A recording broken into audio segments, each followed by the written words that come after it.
नमस्कार। माउन्टेन समाचारमा स्वागत छ। म खगेन्द्र विष्ट र म सचिता बुढाथोकी। सुरुमा अहिलेसम्मका मुख्य समाचार।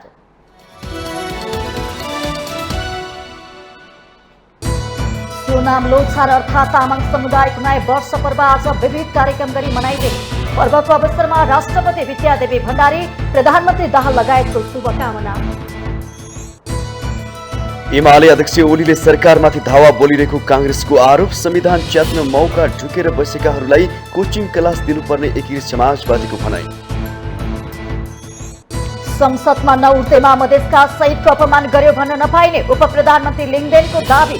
संसदमा सभामुख बाहेक अरू कसैको रुलिङ नचल्ने भनाई। हत्या आरोपी एमाले सांसदलाई पक्राउ नगरेको भन्दै काङ्ग्रेसको आपत्ति। लक्ष्मी महतो कोइली प्रकरणमा छिट्टै परिणाम आउने गृहमन्त्री लामिछानेको दावी। अन्तर्राष्ट्रिय सहयोग अनुदान तथा ऋण परिचालनमा समस्या देखेको अर्थमन्त्री पौडेलको भनाई। ब्याज नतिरेर आन्दोलन गर्नु अराजकता भएको गभर्नर अधिकारीको टिप्पणी।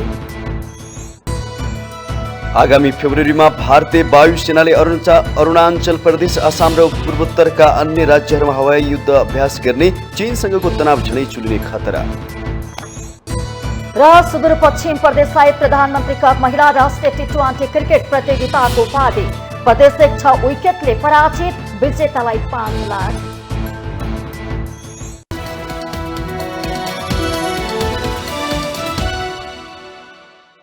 अब समाचार विस्तारमा। तामाङ समुदायले माघ शुक्ल प्रतिपदाका दिन मनाउने सोनाम लोसार अर्थात् नयाँ वर्ष पर्व आज विधिवत कार्यक्रम गरी मनाइँदैछ।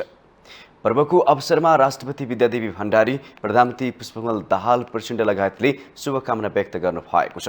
लोसारले तमाङ जातिको उद्गम, सभ्यता, संस्कृति, सांस्कृतिक अस्तित्व र पहिचानलाई समेत प्रतिबिम्बित गर्ने शुभकामना सन्देशमा उल्लेख छ। तमाङ समुदायको राष्ट्रिय संस्था नेपाल तमाङ खेदुङ लगायत अन्य विभिन्न सङ्घ संस्थाको आयोजनामा काठमाडौँको टुडी खेलमा लोसार विशेष कार्यक्रमको समेत आयोजना गरिएको छ।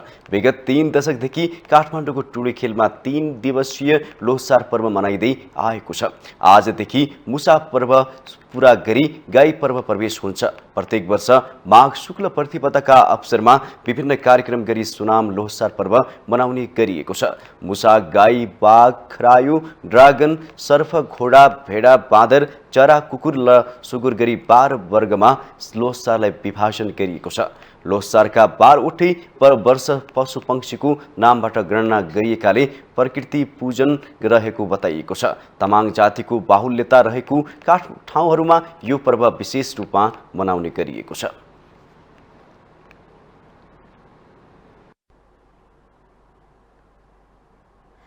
प्रतिनिधि सभाको उपसभामुखमा राष्ट्रिय स्वतन्त्र पार्टीकै सांसद इन्दिरा राणा मगर निर्वाचित हुनु भएको छ। प्रतिनिधि सभाको शनिबार बसेको बैठकमा उहाँलाई उपसभामुखमा निर्वाचित गरियोस् भने राष्ट्रिय स्वतन्त्र पार्टीकै सांसद सविता गौतमले राखेको प्रस्ताव बहुमतले पारित भयो। प्रतिनिधि सभाका 275 सांसद मध्ये उपसभामुखको निर्वाचनमा 264 जना सहभागी भएका थिए, जसमध्ये इन्दिराको पक्षमा 166 र विपक्षमा 97 मत परेको थियो।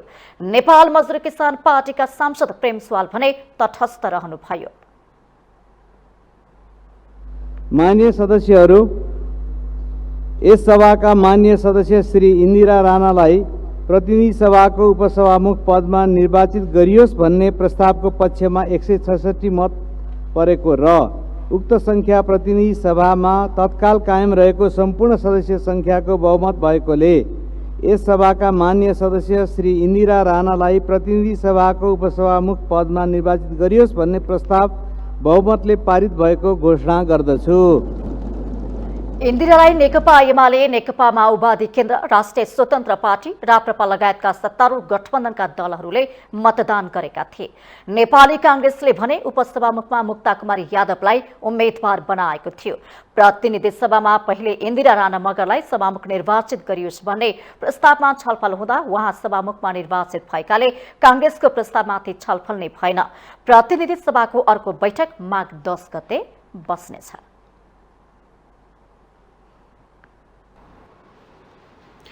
नवनिर्वाचित प्रतिनिधि सभाका उपसभामुख इन्दिरा राणा मगरले आफूले पाएको पदीय जिम्मेवारी इमानदारिताका साथ निभाउने प्रतिबद्धता व्यक्त गर्नु भएको छ। उपसभामुखमा निर्वाचित भएपछि सञ्चारकर्मीहरूमा प्रतिक्रिया दिँदै उहाँले विपक्षी दलका सांसदहरूले समेत उठाएका विषयहरूमा सभामुखसँग सहकार्य गरेर सम्बोधन गर्न आफ्नो इमानदारिता प्रयास रहने बताउनु भएको हो। उपसभामुख राणा मगरले संविधानले दिएको अधिकारभित्र रहेर संसदको कामलाई अझ बढी प्रभावकारी, मर्यादित र सुसंस्कृत बनाउन पहल गर्ने पनि बताउनु भयो। नेपाली जनताको हक अधिकारलाई निडर र अविचलित भएर स्थापित गराउन आफूले काम गर्ने उहाँको भनाइ थियो। नेपालको संविधानले उपलब्ध गराएका जुन नेपाली आम जनताहरूको जुन हक अधिकार छ त्यसलाई चाहिँ मैले चाहिँ एकदमै अविच्छिन्न के अरे एकदमै निडर भएर अविचलित भएर चाहिँ मैले कार्य गर्नेछु। उपसभामुख मगरले आफू ठूलो परिवारमा आएको उल्लेख गर्दै त्यसको गरिमालाई कायम राख्दै अघि बढ्ने बताउनु भयो।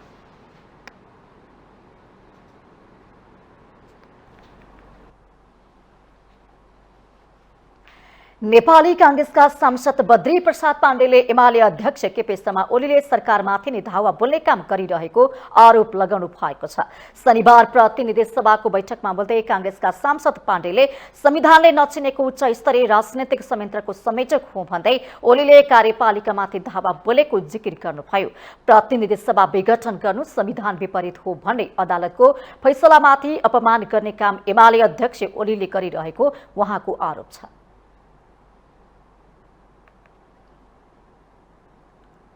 कार्यपालिका भन्दा म माथि छु कि प्रधानमन्त्री त त्यो उच्च स्तरीय संयन्त्रको केवल सदस्य मात्रै हो भन्ने ढङ्गको अभिव्यक्ति हामीले उहाँको प्रकारान्तरले त्यो बुझ्न सकिन्छ। त्यसबाट के बुझिन्छ भने हामी स्पष्ट छौँ, प्रधानमन्त्री भन्दा ठुलो कार्यपालिकामा कोही हुन सक्दैन। हाम्रो संविधान अनुसार कार्यपालिका भन्दा माथि छु कि भन्ने ढङ्गले कार्यपालिका माथि धावा बोल्ने काम एकातिर भयो भने अर्कोतिर हिजो प्रतिनिधि सभाको विघटन हुने कुरा असंवैधानिक थियो भनेर हामीले भन्यौं। हामीले मात्रै भनेनौं, अदालतले भन्यो, दुई पटक अदालतले भन्यो। अदालतले भनेको विषयलाई पनि अन्तका नजिरहरू देखाएर, अन्तका दृष्टान्तहरू देखाएर हाम्रो संविधानलाई जसरी धावा बोल्ने काम भयो, यो विघटन गर्न सकिन्छ, प्रतिनिधि सभाको विघटन गर्न सकिने खालको धावा बोल्ने काम भयो। त्यसले गर्दा व्यवस्थापिकामाथि पनि प्रश्न चिन्ह लगाउने काम भयो। यस्तै नेकपा एकीकृत समाजवादीका सांसद मेटमणि चौधरीले संविधान च्यात्न पूर्व प्रधानमन्त्रीहरू नै मौका ढुकेर बसेको आरोप लगाउनु भएको छ। संसदमा आएर कुतर्क गर्नेहरूलाई संविधान अनुसार कोचिङ क्लासको व्यवस्था गर्नुपर्ने भन्दै उहाँले व्यङ्ग्य गर्नुभयो। लेखिएका कुराका दफा 42, 4, 2, 1 यी सारा कुराहरू राम्रोसँग गाइडेन्स गर्ने कुरा, राम्रोसँग पढाउने कुरा, त्यसका मर्म र भावनाहरू बताउने कुरा, सिकाउने कुरामा ध्यान दिनुपर्ने जरुरी छ। यसको लागि सभामुख महोदय सम्भवतः प्रतिनिधि सभामा कोचिङ क्लासको लागि बजेटको व्यवस्था छैन होला। यदि बजेटको व्यवस्था छैन भने मैले आफूले प्राप्त गर्ने सेवा सुविधाबाट कति हुने गरी काटेर जो यो चिजको डिफिनेसन, तर्क, लोजिक, बेठिक कुतर्क गरिरहेका छ त्यस्ता व्यक्तिलाई कक्षामा राखेर राम्रोसँग पढाउनको लागि म अनुरोध गर्न चाहन्छु। यता सत्तारूढ राष्ट्रिय प्रजातन्त्र पार्टीका सांसद ज्ञानेन्द्र बहादुर साईले नेपालमा पनि भ्रष्टाचार काण्डमा परेका ठुल्ठुला पदका व्यक्तिलाई सर्वस्व हरणसहित जेल चलान गर्न माग गर्नुभयो। साना माछा मात्रै जालमा पर्ने ठुल्ठुला माछा फुत्किने क्रम कहिलेसम्म चल्छ भन्दै उहाँले प्रश्न गर्नुभयो। सांसद साईले अख्तियार दुरुपयोग अनुसन्धान आयोगले भ्रष्टाचारीलाई कारबाही गर्नुको साटो अनुसन्धान मात्रै गर्ने गरेको भन्दै असन्तुष्टि व्यक्त गर्नुभयो।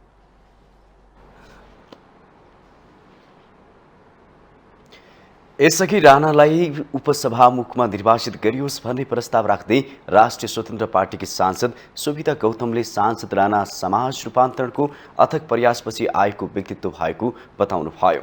उपसभामुख पदमा सीमान्तकृत समुदायका 2 महिला बीचको प्रतिस्पर्धाले लोकतन्त्र सुदृढ हुँदै गएको संकेत गएको उहाँको भनाइ थियो। लोकतन्त्र शासन शैली मात्र नभई जनताहरूको जीवनशैली पनि हो भन्दै सांसद गौतमले समाजको सबैभन्दा पिछाडिएको वर्गले मूलधारको प्रतिस्पर्धामा भाग लिन पाउँदा मात्र सम्भव हुने जिकिर गर्नुभयो। यो इतिहासको एउटा पानी ढलो क्षण यसकारण पनि हो कि सङ्घीय लोकतान्त्रिक गणतन्त्रात्मक नेपालको यो दोस्रो संसदमा उपसभामुख पदका लागि सीमान्तमा रहेका दुई समुदायका महिलाहरू लोकतान्त्रिक पद्धति मार्फत प्रतिस्पर्धा गर्दै हुनुहुन्छ। लोकतन्त्र भनेको फगत शासन पद्धति मात्र होइन, जनताहरूको जीवनशैली पनि हो। त्यसैले लोकतन्त्रको अब्बल परीक्षा समाजको सबैभन्दा पिछडिएको वर्गले मूलधारको प्रतिस्पर्धामा भाग लिन पाउँदा मात्रै सम्भव हुन्छ भन्ने कुरा पनि तपाईँ हामी सबैजनालाई थाहा नै छ। राणाका समर्थक एमाले सांसद कृष्ण गोपाल श्रेष्ठले सभामुख र उपसभामुखले पदीय मर्यादाबाट विचलित भएर काम गर्न नहुने बताउनु भयो। उहाँले विगतमा पदीय मर्यादाबाट विचलित भएर पार्टीगत रूपमा सभामुखहरूले काम गरेको भन्दै अहिलेका सभामुखले पदीय मर्यादा भन्दा माथि उठेर संसदको काम कारबाहीलाई चुस्त बनाउनु पर्नेमा जोड दिनुभयो। सभामुख र उपसभामुखले संसदमा एउटा रेफ्रीको भूमिका निभाई निष्पक्ष र स्वतन्त्र रूपमा सदन सञ्चालन गर्नुपर्ने सांसद श्रेष्ठको भनाइ थियो। सिंह हलको दायाँ बायाँ पक्ष विपक्षको बीचको आसनको हो। त्यो आसन दायाँतिर हेरेर बडी ल्याङ्ग्वेज पनि नदिनुहोस्, बायाँतिर हेरेर बडी ल्याङ्ग्वेज पनि नदिनुहोस्, सिधा नजर लगाउनुहोस्, दुईटा आँखा दुईतिर पार्नुहोस्, एकतिर नपार्नुहोस्। त्यसैमा गरिमा र गौरव हुन्छ। त्यसैले अब सभामुख त पाइसक्यो, केही समयपछि उपसभामुख जो पाउँदैछौँ। उपप्रधानमन्त्री तथा ऊर्जा जलस्रोत तथा सिंचाई मन्त्री राजेन्द्र लिङदेनले 5 माघमा सांसद सीके राउतले मौन धारण गराउँदा नउठेकै आधारमा मधेस आन्दोलनका शहीदको सम्मान नगरेको भन्न नमिल्ने जिकिर गर्नुभयो।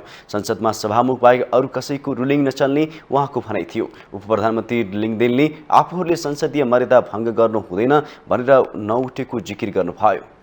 सम्मान छैन भन्ने अर्थमा प्रचार गरिराखिएको छ, तर संसदको एउटा मर्यादा हुन्छ, एउटा नियम हुन्छ र रुलिङ सभामुखको चल्छ। यति कुरा पनि दोस्रो कार्यकाल संसदमा आएको मैले बुझिनँ भने म बहाना चाहिँ कुनै बहाना अथवा चाहिँ भावनामा बगेँ भने त्यसले संसदीय परम्परामा राम्रो छाप छोड्दैन। हामीले संसदीय मर्यादा भङ्ग गर्नु हुँदैन भन्ने कुरालाई ध्यानमा राखेर हामी नउठेको भन्ने कुरा यो संसदले पनि बुझोस् र बाहिरी समाजले पनि बुझोस् भन्ने कुरा म त प्रधानमन्त्रीको उपप्रधानमन्त्री भएर पनि भनिदिन्छु, प्रधानमन्त्रीको तर्फबाट पनि भनिदिन्छु, यो गलत कुरा गइराखेको छ, यो गलत कुरा लान पाइँदैन। उपसभामुखको उम्मेदवार इन्दिरा राणा मगरलाई समर्थन गर्दै उहाँले राणा मगरलाई समर्थन गर्न पाउनुमा आफूलाई विशेष खुसी लागेको बताउनु भयो।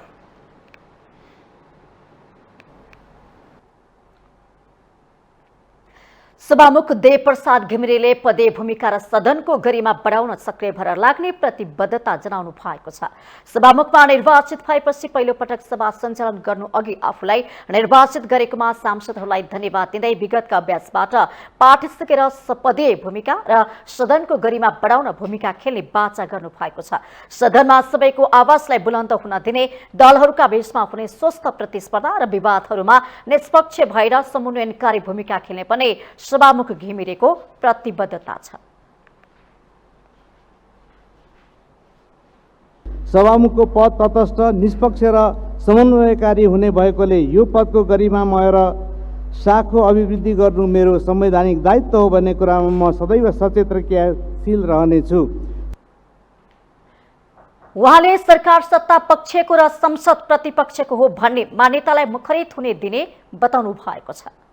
सत्ता पक्ष आफ्नो नीति, कार्यक्रम र योजनाका माध्यमबाट जनता समक्ष पुगेको हुन्छ भने प्रतिपक्ष दलहरू सत्ता पक्षको नीतिगत र कार्यक्रमिक योजनाको गुण र दोषको बारेमा सत्ता पक्षलाई सचेत र खबरदारी गर्ने गर्दछन्। प्रतिपक्षको आवाजको उचित सम्बोधन गर्नका लागि उसले संसदमा तदनुकूलको अवसर प्राप्त गर्नुपर्ने भएकोले बेलायती संसदीय अभ्यासको क्रममा विकसित भएको सरकार सत्ता पक्षको र संसद प्रतिपक्षको भन्ने मान्यतालाई संसदमा मुखरित हुन दिनुपर्छ भन्ने कुरामा पनि म सचेत रहेको छु। उहाँले नेपाली जनताले आफ्नो सार्वभौमिक अधिकारको प्रयोग गर्ने उच्चतम थलो प्रतिनिधि सभा भएकोले जनताको त्यो अधिकारको प्रयोग गर्ने राजनैतिक दलहरूलाई सभा सञ्चालनको लागि निरन्तर सहयोग गर्न आग्रह गर्नुभयो। उहाँले सभामुखको निर्वाचनसँगै आफू आबद्ध रहेको राजनीतिक दल नेकपा एमालेसँगको सबै प्रकारको आबद्धता यो पदमा क्रियाशील रहँदासम्म परित्याग गरिसकेको जानकारी पनि दिनुभएको थियो।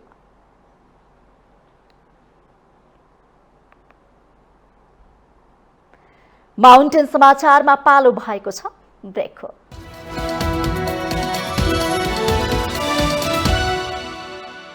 ब्रेकपछि स्वागत छ। अब बाँकी समाचार। राष्ट्रिय जनमोर्चाका अध्यक्ष चित्रबहादुर केसीले दलहरू बीच अबको लडाईँ राष्ट्रपतिका लागि भएको बताउनु भएको छ।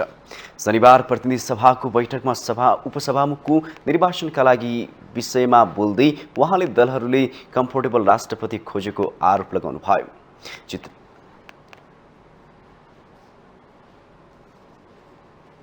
राजनीतिक पार्टीभित्र यो संसदको लडाईँ भनेको अब राष्ट्रपति हो। अस्तिदेखि सुरु भयो, 26 गतेदेखि सुरु भयो। सबैलाई तपाईँ चाहिँ कम्फोर्टेबल राष्ट्रपति चाहिएको छ। कम्फोर्टेबल तपाईँ चाहिँ सभामुख चाहिन्छ। त्यसले गर्दाखेरि राष्ट्रपतिले सभामुखले दुधको दुध पानीको पानी नियम अनुसार चाहिँ निर्णय गर्न सक्दैन।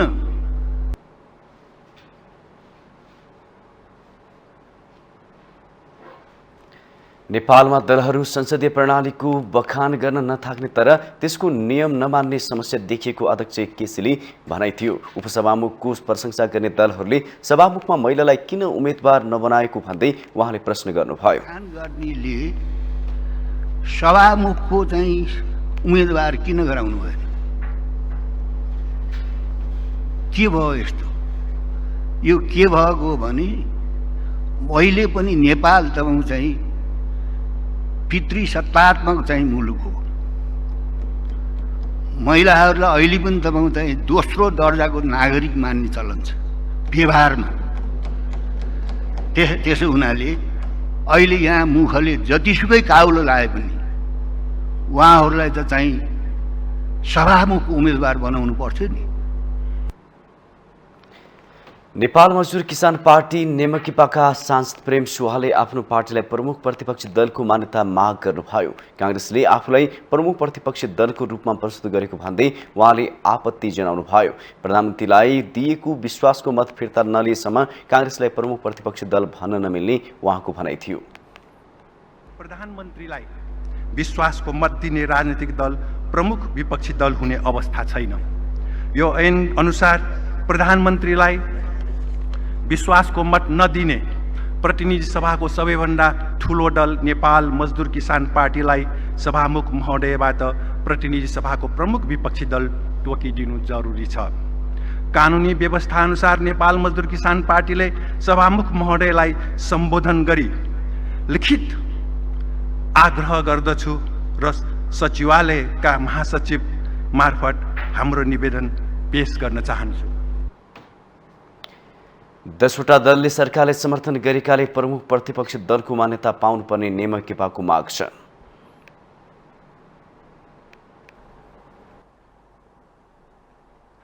नेपाली कांग्रेसका प्रवक्ता डाक्टर प्रकाश र महतले संविधानमाथि फेरि खतराको घण्टी बजेको टिप्पणी गर्नु भएको छ। शनिबार प्रतिनिधि सभाको बैठकपछि सञ्चारकर्मीहरूसँग कुरा गर्दै महतले यस्तो टिप्पणी गर्नु भएको हो। उहाँले नेकपा एमालेका अध्यक्ष केपी शर्मा ओलीले संसद विघटनको कुरालाई अझै पनि संसदमा उठाइएको भन्दै पुनः संविधानमाथि खतरा पैदा भएको दावी गर्नुभयो। प्रधानमन्त्री पुष्पकमल दाहाल प्रचण्डलाई संविधानको रक्षा गर्ने सवालमा समर्थन गरेको भन्दै राष्ट्रपति उपराष्ट्रपतिको परीक्षामा उत्तीर्ण हुने कि नहुने भन्ने बारेमा सत्ता गठबन्धनले आगामी दिनमा सोच्नुपर्ने उहाँको भनाइ छ। यो सभामुखको पद र राष्ट्रपतिको पद यो संवैधानिक पद मात्रै नभएर पार्टीको दलगत स्वार्थभन्दा माथि उठेर संविधान रक्षाको पक्षमा, कानुनी शासनको पक्षमा र संसदको गरिमा र मर्यादालाई कायम राख्ने पक्षमा हुनुपर्ने भएको हुनाले अहिले जसरी चाहिँ सत्ताधारी दल र त्यो पनि ओलीजीको संयोजनमा जसरी चाहिँ उम्मेदवारीहरू चाहिँ दिइराखेका छ त्यसले चाहिँ संविधानमाथि नै भोलि कुठाराघात हुने खतरा भएको हुनाले त्यसका प्रति हामीले खबरदारी गरेका छौँ। प्रवक्ता महतले सभामुख र उपसभामुखको चयनमा प्रधानमन्त्री फेल भएको टिप्पणी गर्नुभयो। त्यस्तै नेकपा माओवादी केन्द्रका सांसद जनार्दन शर्माले सत्ता गठबन्धनबाट नै राष्ट्रपतिको उम्मेद्वार बन्ने भन्दै सत्तारूढ दलहरूसँग छलफल गरेपछि उम्मेद्वारको टुङ्गो लाग्ने प्रश्न पार्नुभयो।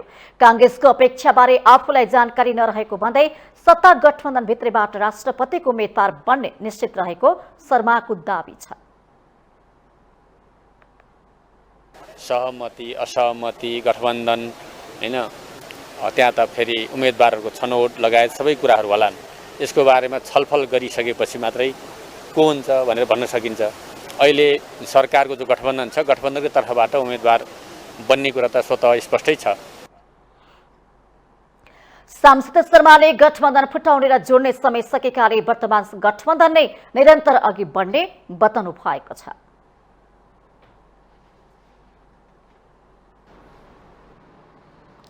प्रधानमन्त्री प्रचण्डले राष्ट्रपतिका लागि राष्ट्रिय सहमतिमा जोड दिनुले राजनीतिमा नयाँ सम्भावना देखिएको छ।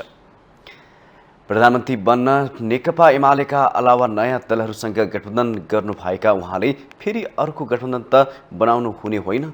एक रिपोर्ट। प्रधानमन्त्री पुष्पकमल दाहाल प्रचण्डको राजनीतिक इतिहास तोड्ने र नयाँ बनाउनेको सेरोफेरोमै बितेको छ। पञ्चायत कालमै उहाँले नयाँ पार्टी बनाउँदै विघटन गर्दै जानुभएको देखिन्छ। 10 वर्ष लामो सशस्त्र गतिविधि गरेर शक्ति आर्जन गरेको दल नेकपा माओवादी समेत विघटन गरेर उहाँले कहिले माओवादी केन्द्र त कहिले नेकपा गठन गर्नुभयो। त्यसबीच प्रचण्डले विभिन्न शक्तिसँग गठबन्धन गर्नुभयो र तोड्नुभयो। नयाँ गठबन्धन बन्दा प्रचण्डले संसदमा अहिलेसम्म कसैले प्राप्त गर्न नसकेको विश्वासको मत प्राप्त गर्नुभयो। यतिसम्म कि उहाँले गठबन्धन तोड्दा असन्तुष्ट नेपाली कांग्रेस पनि पक्षमा उभियो। यसका पछाडि प्रचण्डले कांग्रेससँग कुनै न कुनै भित्री सहमति गर्नुभएको चर्चा चलिरहेको छ। राष्ट्रपतिको निर्वाचन चाहिँ यो संघीय संसदका सदस्यहरूले मात्रै भाग लिएर हुने होइन हैन। यसमा चाहिँ तल्ला तहका प्रतिनिधिहरूको पनि सहभागिता हुन्छ। राष्ट्रपतिको निर्वाचनमा हुइप लाग्दैन हैन, विवेकको प्रयोग हुन सक्ने स्थिति पनि हुन्छ। त्यसैले त्यो अरू धेरै कुरा सरकार त्यो समय 2 महिना चलिसकेको अवस्था हुन्छ। त्यसैले अरू धेरै कुराले निर्धारण गर्ने भएको कारणले राष्ट्रपतिको निर्वाचनको सन्दर्भमा चाहिँ फरक परिणाम आउने स्थिति हुन सक्छ। राष्ट्रपतिको निर्वाचन नजिकै जाँदा सत्ता गठबन्धनमा पनि कम्पन आइसकेको छ। कांग्रेससँग प्रचण्डको भित्री सहमतिको चर्चाबीच सशंकित हुनुहुन्छ नेकपा एमालेका अध्यक्ष केपी शर्मा ओली। कांग्रेस सभापति शेरबहादुर देउवाको भित्री सक्रियता चलिरहेको छ। यसले राष्ट्रपति चुनावमा सत्ता गठबन्धनमा हलचल नै आउने सम्भावना नभएको होइन। विगतमा राष्ट्रपति एमालेले चाहेको व्यक्ति बन्दाको चुनौती सत्ता संघर्षमा प्रचण्डले भोग्नु भएकै छ। यसकारण पनि उहाँ राष्ट्रिय सहमतिमा जोड दिँदै राष्ट्रपति कांग्रेस र एमाले बाहेकमा जाओस् भन्नेतर्फ लाग्नु भएको बुझ्न सकिन्छ।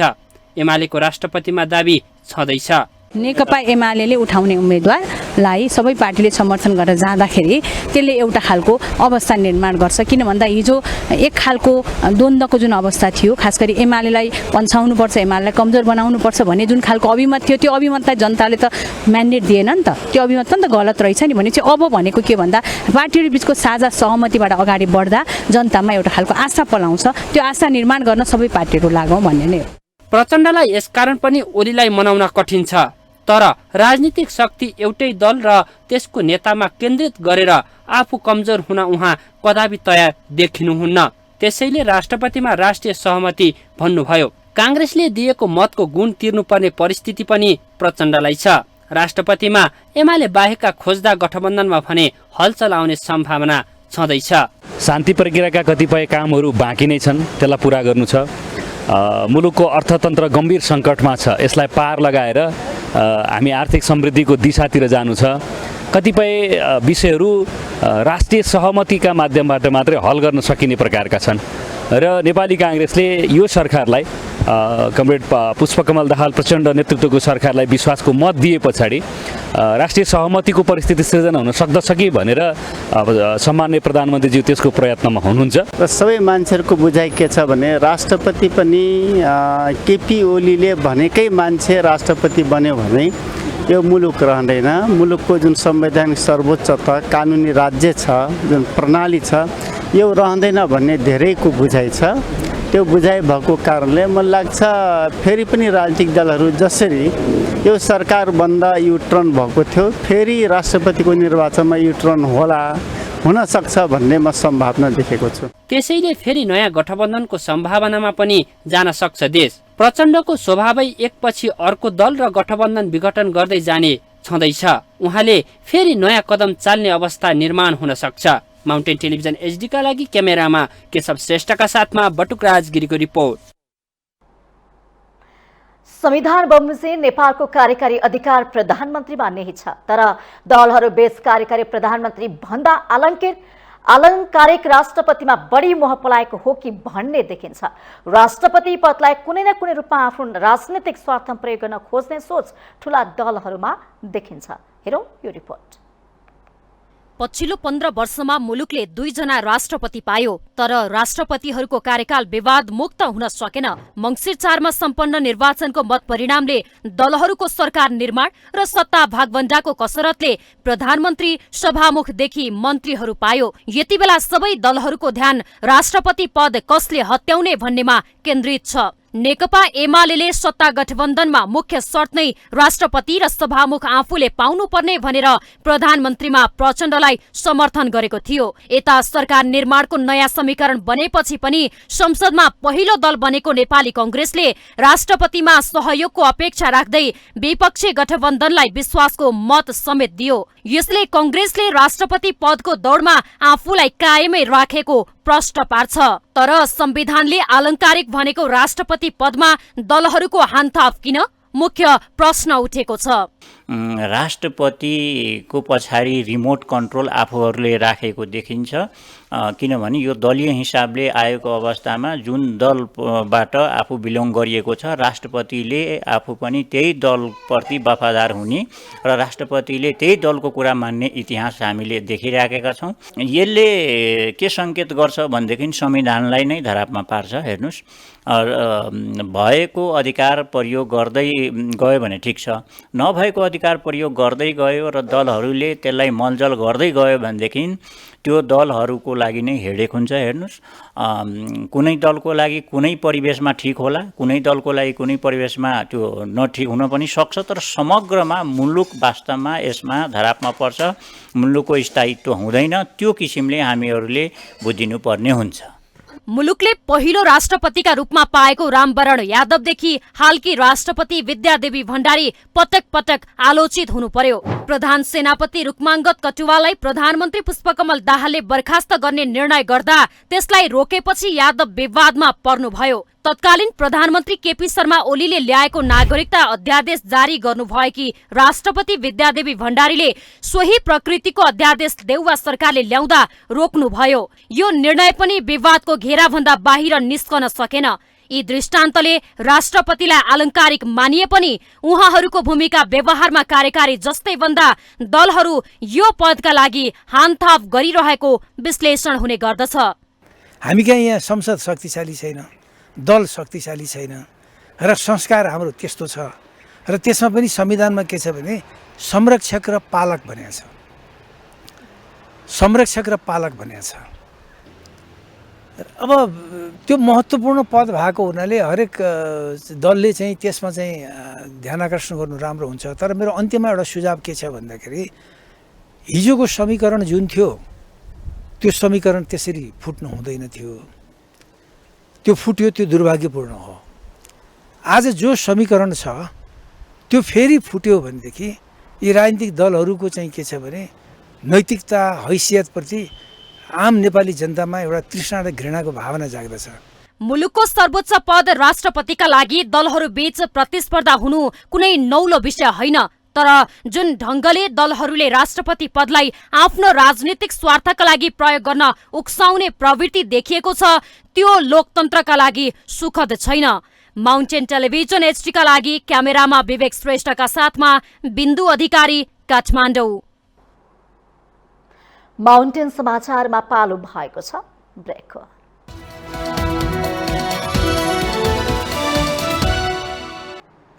ब्रेकपछि स्वागत छ। अब बाँकी समाचार।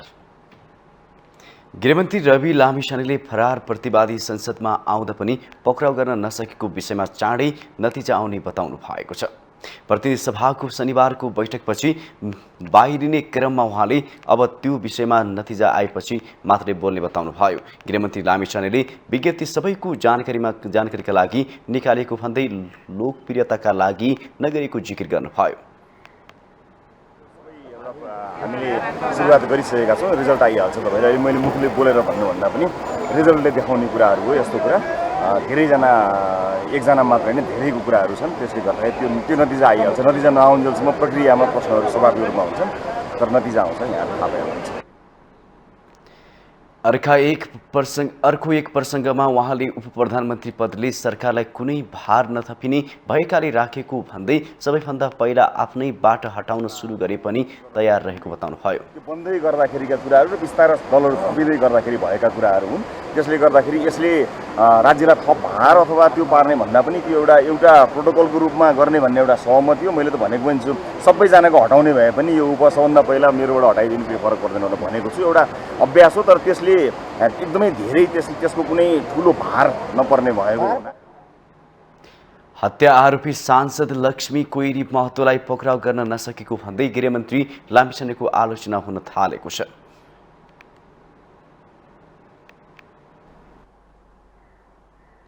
यसअघि नेपाली कांग्रेसका सांसद रामहरि खतिवड़ाले उप प्रधानमन्त्री तथा गृहमन्त्री रवि लामिछानेले हत्या आरोपी एमाले सांसद लक्ष्मी कोइरी महतोलाई पक्राउ गर्न नसकेको भन्दै आपत्ति जनाउनु भएको छ। गृहमन्त्री लामिछानेले संसदमा आफूसँग उपस्थित एमाले सांसद महतोलाई पक्राउ गर्नुको साटो गृहमन्त्री लामिछानेले प्रेस विज्ञप्ति निकाल्न लगाएर केटाकेटीपन प्रदर्शन गरेको भन्दै आक्रोश व्यक्त गर्नुभयो। शनिबार प्रतिनिधि सभा बैठकको सुरुमा बोल्दै उहाँले अपराधीलाई पक्राउ गर्नुको साटो प्रेस विज्ञप्ति निकाल्दै जाने हो भने यसको मुलुकलाई कुन अवस्थामा पुर्याउनु हो भने प्रश्न गर्नु भएको छ। के गृहमन्त्री लामिछानेलाई प्रहरीले टेर्न छोडेको हो भन्दै सांसद खतिवड़ाले तत्काल त्यसको जवाफ दिनको लागि माग गर्नुभयो। के देशको गृहमन्त्रीलाई प्रहरी प्रशासनले टेर्न छोडेको हो? मौखिक रूपमा सूचना दिँदा कोही अपराधीलाई पक्राउ नगर्ने परम्पराको सिर्जना भएको हो? के अझै पनि जनतालाई फेरि ढाक्नका लागि यो सूचना प्रकाशित गरिएको हो? सुत्न गएका कर्मचारीलाई राति बोलाएर विज्ञप्ति निकालौँ भनेर यस्तो परम्पराको सुरुवात भयो भने अपराधी पक्रिन सकिन्छ? सभामुख महोदय, यो परम्परा कहाँ जाँदैछ र भोलि मुलुक कहाँ जाने हो? यो हामीलाई चिन्ताको विषय बनेको छ। सभामुख महोदय, सांसद खतिवड़ाले गृहमन्त्री लामिछानेको पासपोर्ट छानबिनको विषय पनि संसदलाई जानकारी गराउन रुलिङ गर्न आग्रह गर्नुभयो। उहाँले गृहमन्त्री लामिछानेलाई सस्तो लोकप्रियताको लागि जनतालाई ढाट्ने छल्ने काम नगर्न चेतावनी दिनुभयो।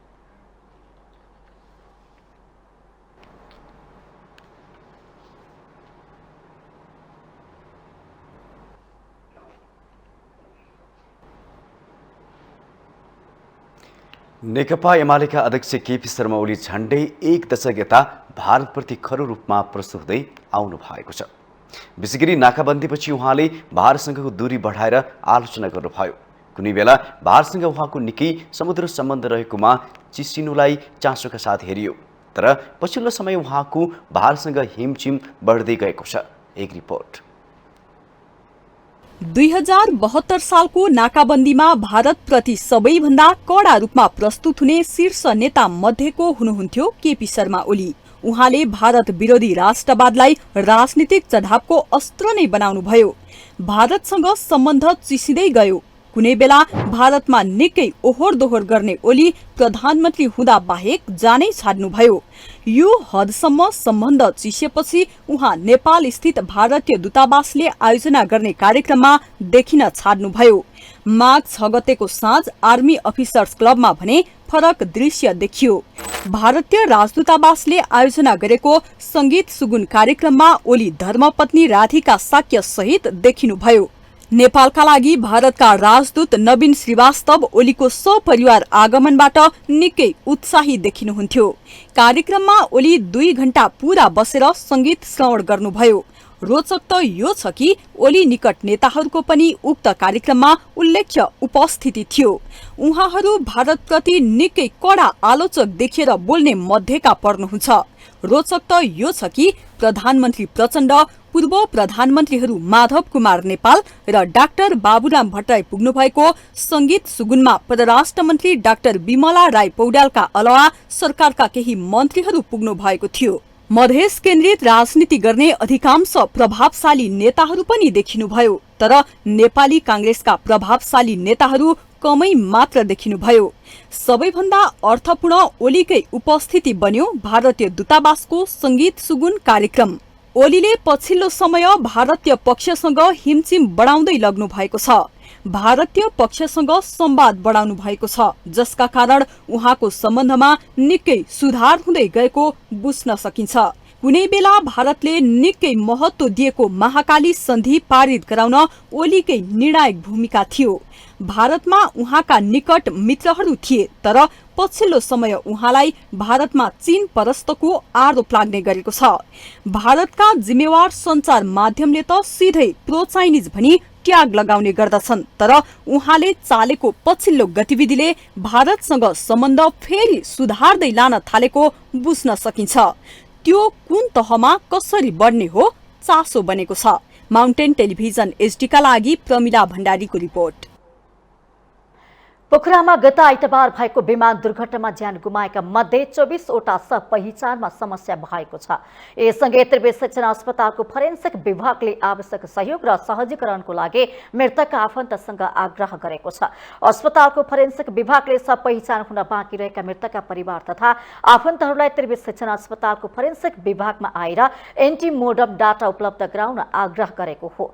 एन्टिमोर्टम डाटा भन्नाले मृत्यु हुनुभन्दा अगाडि दाँत, शरीर लगायतको बनावट थियो भनेर थाहा पाउनु हो। यस्तै शरीरका कुनै भागमा कोटी थियो या ट्याटू वा दुर्घटना भएको दाग थियो कि भन्ने जानकारी पनि एन्टिमोर्टम हो, जसमा अपरेसन गरेको ठाउँमा भएको खत, दागका साथै कपाल ट्रान्सप्लान्ट, इम्प्लान्ट गर्दाको दागहरू, मृत्यु हुँदाको क्षणमा कुन लुगा लगाएका थिए जस्ता कुराको जानकारी आएपछि र पोस्टमार्टम गर्दा आउने रिपोर्ट म्याचिङ भएमा सहज हुने चिकित्सकहरूले बताएका छन्। आइतबार बिहान पोखरा महानगरपालिका वडा नम्बर 7 र 15 को बीचमा रहेको सेती नदी खोजमा भएका विमान दुर्घटनामा 4 जना चालक दलका सदस्य सहित 72 जना दुर्घटनामा परेका थिए, जसमा महिला 25 जना, पुरुष 37 जना, 3 जना बालक शिशु 3 सवार थिए। विमानमा 53 जना स्वदेशी नागरिक र 15 जना विदेशी नागरिक गरे 68 जना सवार थिए, जसमा पुरै भाग चलेका 24वटा शवमा कुनै निसी, दाग, खत नदेखेकाले पहिचान गर्न समस्या देखिएको पोस्टमार्टममा संलग्न चिकित्सकहरूले बताएका छन्। शवको डीएनए परीक्षणको रिपोर्ट तत्काल नआउने भएकाले कमभन्दा कम शव डीएनए परीक्षणमा लैजान खोजिएको छ। डीएनए परीक्षण गरिएको खण्डमा रिपोर्ट आउन 2.5 देखि 3 महिनासम्म लाग्ने बताइएको छ।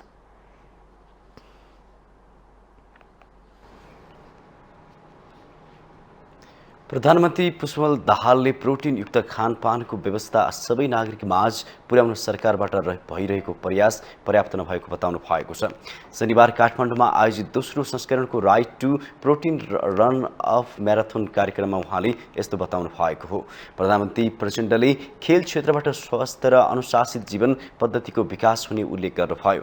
उहाँले वनस्पति जन्य खाद्यान्नमा पनि मुलुक आत्मनिर्भर हुने र बालबालिकालाई त्यसको लागि आवश्यक पर्ने प्रोटिनको मात्रा उपलब्ध गराउने विषयमा सरकार प्रतिबद्ध रहेको बताउनुभयो। अहिलेको सरकारले स्वास्थ्यको क्षेत्रमा नयाँ सुरुवात गर्ने तयारी गरेको भन्दै जनताको स्वास्थ्यलाई उच्च प्राथमिकतामा राखेर नीतिगत र व्यावहारिक निर्णय गर्न लागेको प्रधानमन्त्री प्रचण्डको भनाइ थियो।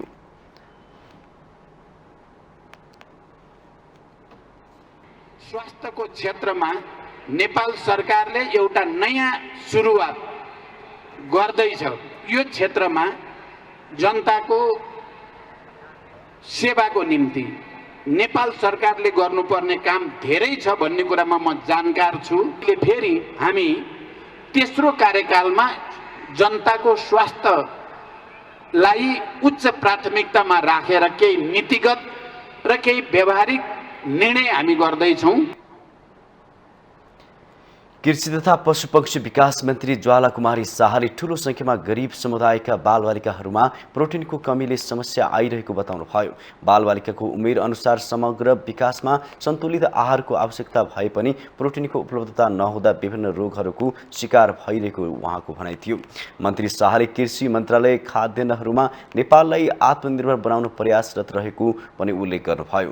किसानहरूले बर्ड फ्लूबाट भएको नोक्सानीको आवश्यक क्षतिपूर्ति पनि नपाइ रहेको भन्दै उहाँले क्षतिपूर्ति दिन मन्त्रालयले तयारी गरिरहेको पनि जानकारी दिनुभयो।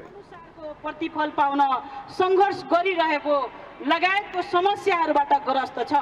बर्ड फ्लूको कारण भएको क्षतिको नियमअनुसार क्षतिपूर्ति दिलाउन हाम्रो मन्त्रालय लागि परेको बेहोरा अनुरोध गर्न चाहन्छु। मन्त्री शाहले कृषि तथा पशुपक्षी उत्पादनहरू बढाई कृषिमा आत्मनिर्भर हुनुपर्नेमा जोड दिनुभयो।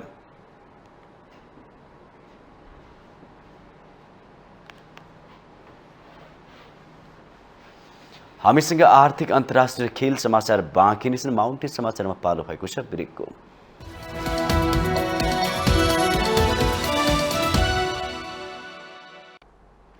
ब्रेकपछि स्वागत छ। अब पालो आर्थिक समाचारको।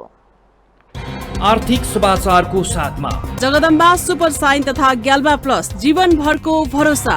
प्रस्तुत छ रिद्धि सिद्धि सिमेन्ट, गुणस्तरको नयाँ स्तर।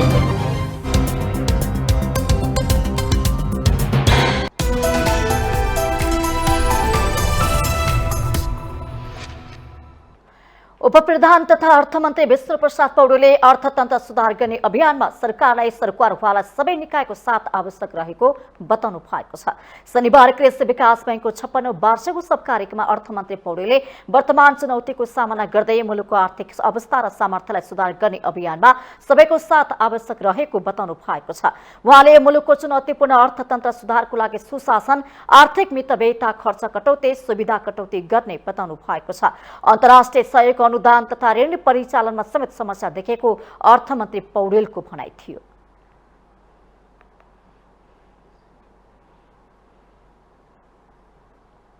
म अर्थमन्त्रीको हैसियतमा कुन ठाउँमा छु भनेदेखि मितव्ययता, खर्च कटौती, सुविधा कटौतीका निमित्त सिङ्गो राष्ट्रलाई अपिल गर्नुपर्ने ठाउँमा छु। यहाँले देख्नुभएको छ, यहाँले थाहा पाउनु भएको छ, हाम्रो मुलुकको आर्थिक सामर्थ्य अहिले कहाँनिर आइपुगेको छ। म धेरैतिर चर्चा गर्न चाहन्न। आम्दानी र खर्च मात्रै हेरौँ। हामीले कस्तो आम्दानी गरिरहेका छौँ, कस्तो खर्च गर्ने सामर्थ्य हाम्रो कहाँनिर छ। आजका मितिसम्म आइपुग्दा पनि हामीले गत वर्ष यो वर्ष चालु आर्थिक वर्षको लक्ष्य, राजस्व परिचालनमा चालु आर्थिक वर्षको लक्ष्य भेटाउन नसकेको मात्रै होइन, गत वर्ष यही समयमा जति राजस्व परिचालन गरेका थियौँ हामीले त्यो भन्दा पनि हामी पछाडि छौँ। नेपाल राष्ट्र बैंकका गभर्नर महाप्रसाद अधिकारीले बैंकहरूबाट कर्जा लिएर कर्जा र ब्याज तिरेको सट्टा सडक आन्दोलन गर्नु अराजकता भएको टिप्पणी गर्नुभयो। संगठित रूपमा बैंकबाट लिएको कर्जा तिर्नु पर्दैन भन्नु अराजकताको माथिल्लो रूप भएको उहाँको भनाइ छ। गभर्नर अधिकारीले ऋण लिएर तिर्नु पर्दैन भन्ने मानसिकता विकसित भयो भने बैंकिङ प्रणाली र अर्थतन्त्र कहाँ जान्छ भन्दै प्रश्न गर्नुभयो। विकास बैंक इन्भल्भ हुनुपर्छ। कमर्सियल बैंकको रिसोर्सेस अधिकांश त पब्लिकको डिपोजिट हो, प्रत्येक व्यक्तिको हार्ड अर्न मनी हो। यो सारा वित्तीय सिस्टमको चाहिँ विश्वसनीयता अर्थात् स्टेबिलिटीसँग गाँसिएको विषय छ। यसलाई हामीले हल्का रूपले हेर्न मिल्दैन, हुँदैन। मैले ऋण लिन्छु कुनै ब्याङ्कबाट अनि म तिर्दिनँ भनेर उभिन मिल्छ? म ब्याज तिर्दिनँ, म ऋण तिर्दिनँ भन्न मिल्छ? त्यो कुरो त हामीले स्वीकारेर लिएको हो नि त। नेपाल बैंकर संघका अध्यक्ष सुनिल केसीले बैंकको कर्जाको ब्याज दर नतिर्ने भन्दै समूह बनाएर बैंकहरूलाई दबाव आउन थालेको गुनासो गर्नुभयो। प्रेसर ग्रुप क्रिएट गरेर लोनको इन्ट्रेस्ट तिर्नु पर्दैन भनिने जस्ता खालको एउटा प्रवृत्ति देखा परेको छ। त्यो निकै नै अप्ठ्यारो खालको हो। यति राम्रो गरिरहेको इन्डस्ट्री जसले चाहिँ नेपालको इकोनोमीमा यत्रो कन्ट्रिब्युसन गरिरहेछौँ, हामीले गत वर्ष मात्र 31 अरबको ट्याक्स तिर्यौँ। धेरै खालको चाहिँ योगदान गरिरहँदाखेरि पनि यसरी प्रेसर ग्रुप क्रिएट गरेर यसले गर्दाखेरि चाहिँ भोलिका दिनमा अप्ठ्यारो खालको अवस्था आउन सक्ने अवस्था पनि हामीले देखिरहेछौँ।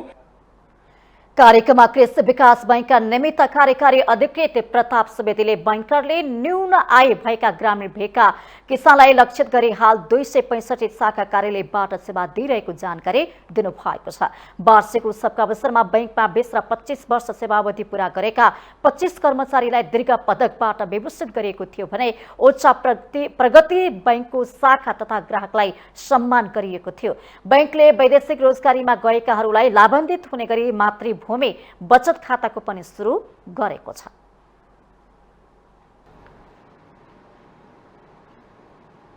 अब पालो अन्तर्राष्ट्रिय समाचारको।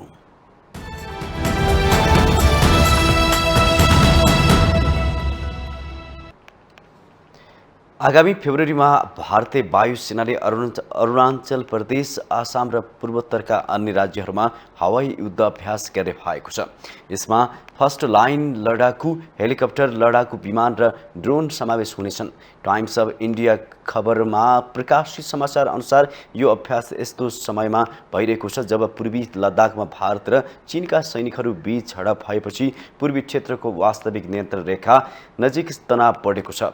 दुई देश बीचको सम्बन्ध पछिल्लो 32 महिनादेखि तनावपूर्ण रहेको छ। फेब्रुअरी 1 देखि 5 सम्म हुने यो कमान्ड स्तरीय अभ्यास हुनेछ, जसमा पूर्वी वायु कमान्डको युद्धको तयारीको परीक्षण हुनेछ।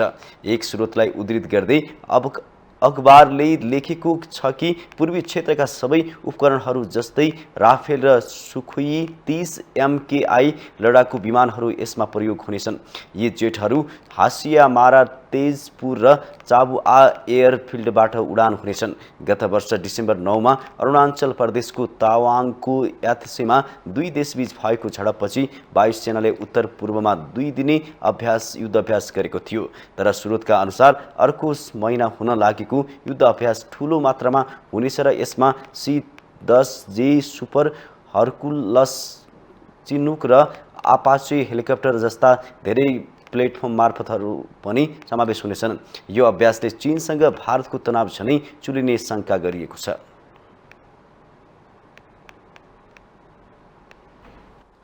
बेलायती प्रधानमन्त्री ऋषि सुनकलाई प्रहरीले सिट बेल्ट नबाँधेको आरोपमा जरिवाना गरेको छ।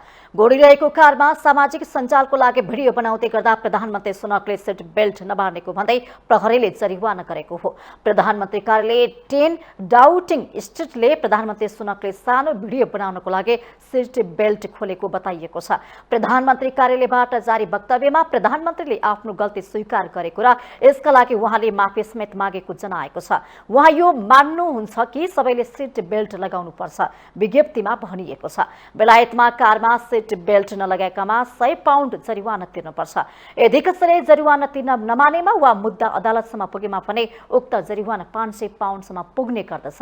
भिडियो बनाउने बेला प्रधानमन्त्री सुरक उत्तरी इङ्ल्यान्ड भ्रमणको क्रममा ल्याङ्कासर पुग्नु भएको थियो।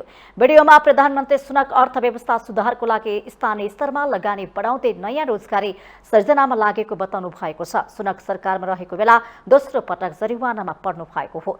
यसअघि तत्कालीन प्रधानमन्त्री बोरिस जोन्सनसँगै कोरोना नियन्त्रणको लागि लागू लकडाउनको नियम तोडेको आरोपमा उहाँलाई जरिवाना गरिएको थियो। सन् 2020 मा जोन्सन र उहाँकी पत्नीमाथि जन्मदिनको पार्टी आयोजना गरेको आरोप लागेको थियो।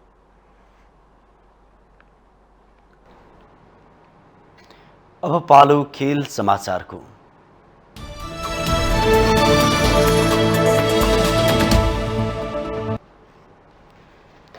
सुदूरपश्चिम प्रदेशले प्रधानमन्त्री कप महिला राष्ट्रिय T20 क्रिकेट प्रतियोगिताको उपाधि जितेको छ। इटरीमा शनिबार भएको फाइनलमा प्रदेश 1लाई 6 विकेटले हराउँदै सुदूरपश्चिम च्याम्पियन बनेको हो। सुदूरपश्चिमले पहिलो पटक PM कपको उपाधि उचालेको हो। उपाधिसँगै सुदूरले 5 लाख र उपविजेता प्रदेश 1ले 3 लाख रुपियाँ प्राप्त गरेका छन्। प्रदेश 1ले दिएको 102 रनको लक्ष्यसहित जवाफी ब्याटिङ गरेको सुदूरले 19 ओभर 5 बलमा 102 रन जोड्दै लक्ष्य पूरा गर्यो। सुदूरको जितमा सम्झना खड्काले अभिजित 27 रन जोडिन्। कविता जोशी 19 रनमा अभिजित रहिन्। डोल्ली भट्टले 22 तथा कविता कोरले 12 रन बनाइन्। प्रदेश 1 का लागि सबनम राई, सङ्गीता राई र रुबिना छेत्री र इरान्समाई रोईले 1-1 विकेट लिए। जनता क्रिकेट पार्क क्रिकेट मैदानमा पहिले ब्याटिङ गरेको प्रदेश 1 ले 20 ओभरमा 5 विकेट गुमाएर 101 रन बनाएको थियो। प्रदेश 1 का लागि काजल श्रेष्ठले अभिजित 48 रन जोडिन्। यस्तै अफसरी बेगमले 15 रन जोड्दा कप्तान रुबिना छेत्रीले 14 रन जोडिन्। सुदुर्की मनिषा चौधरीले 2 तथा ऋतु कुनौजियाले 1 विकेट लिइन्। नेपाल क्रिकेट संघ क्यानले आयोजना गरेको प्रतियोगितामा 8 टोलीको सहभागिता रहेको थियो।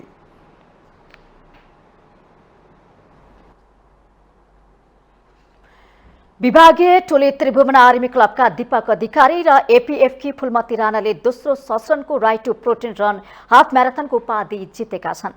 शनिबार दशरथ रङ्गशालामा नेपाल भेटनरी एसोसिएसनले आयोजना गरेको right to protein run half म्याराथनमा पुरुषतर्फ दीपक निर्धारित दूरी 1 घण्टा 5 मिनेट 8 सेकेन्डमा पूरा गर्दा महिलातर्फ फुलमतीले निर्धारित दूरी 1 घण्टा 22 मिनेट 12 सेकेन्डमा पूरा गर्दै उपाधि जितेका हुन्। दुवै खेलाडीले 1-1 लाख रुपियाँ प्राप्त गरेका छन्। पुरुषतर्फ दीपकले राजन रोकालाई 6 सेकेन्डले पछि पार्दै दोस्रो स्थान हासिल गरे। राजनले 1 घण्टामा 5 मिनेट 14 सेकेन्डमा पूरा गरेका थिए। नरेन्द्र सिंह रावलले 1 घण्टा 5 मिनेट 55 सेकेन्डमा पूरा गर्दै तेस्रो बने। चौथो बनेका तीर्थपुरले 1 घण्टा 6 मिनेट 9 सेकेन्डमा उक्त दूरी पूरा गर्दा आर्मीका कुशल सुशील कुमार साईले 1 घण्टा 8 मिनेट 4 सेकेन्डमा पूरा गर्दै 5औं स्थानमा रहे। यस्तै महिलातर्फ दोस्रो भएकी नेपाल पुलिस क्लबकी राममाया बुढा फुलमती भन्दा 5 सेकेन्डले पछि परेन्। राममायाले निर्धारित दूरी 1 घण्टा 22 मिनेट 17 सेकेन्डमा पूरा गरेकी हुन्। यस्तै तेस्रो भएकी त्रिभुवन आर्मी क्लबकी पूर्णलक्ष्मी न्यौपानेले निर्धारित दूरी 1 घण्टा 23 मिनेट 10 सेकेन्डमा पूरा गरिन्। आर्मीकै कल्पना खड्काले 1 घण्टा 27 मिनेट 12 सेकेन्डमा पूरा गर्दै चौथो भन्दा पुलिसकी अन्जु खड्काले 1 घण्टा 32 मिनेट 13 सेकेन्डमा पूरा गर्दै 5औं बने।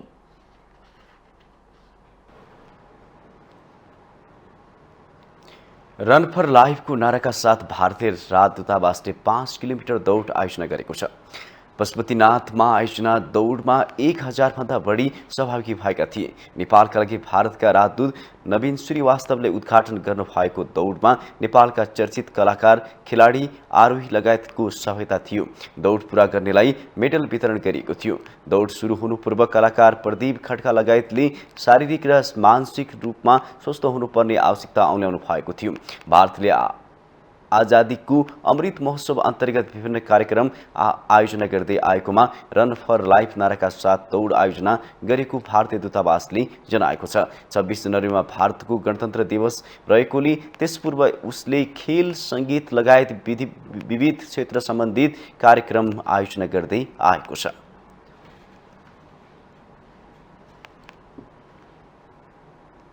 माउन्टेन समाचारमा पालो भएको छ ब्रेकको।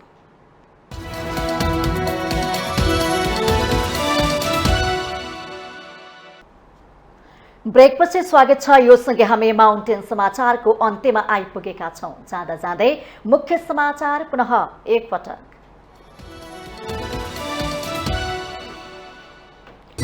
सोनाम लोसार अर्थात् तामाङ समुदायको नयाँ वर्ष पर्व आज विविध कार्यक्रम गरी मनाइँदै पर्वको अवसरमा राष्ट्रपति भण्डारी प्रधानमन्त्री दाहाल लगायतको शुभकामना।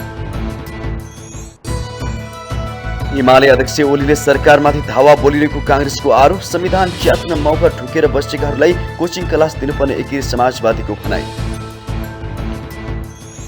संसदमा नउठ्दैमा मधेसका शहीदको अपमान गर्यो भन्न नपाइने उप प्रधानमन्त्री लिङ्गडेनको दावी।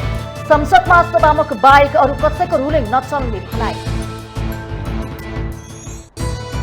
हत्या आरोपी एमाले सांसदलाई पक्राउ नगरेको भन्दै कांग्रेसको आपत्ति। लक्ष्मी महतो कोइरी प्रकरणमा छिट्टै परिणाम आउने गिरिवन्ती लामिछानेको दावी। अन्तर्राष्ट्रिय सहयोग अनुदान तथा ऋण परिचालनमा समस्या देखिएको अर्थमन्त्री पौडेलको भनाइ। ब्याज नतिरेर आन्दोलन गर्नु अराजकता भएको गभर्नर अधिकारीको टिप्पणी। आगामी फेब्रुअरीमा भारतीय वायुसेनाले अरुणाचल प्रदेश, आसाम र पूर्वोत्तरका अन्य राज्यहरूमा हवाई युद्ध अभ्यास गर्ने चीनसँगको तनाव झनै चुलिने खतरा। र सुदूरपश्चिम प्रदेशलाई प्रधानमन्त्री कप महिला राष्ट्रिय टी20 क्रिकेट प्रतियोगिताको उपाधि। प्रदेश 6 विकेटले पराजित, विजेतालाई 5 लाख।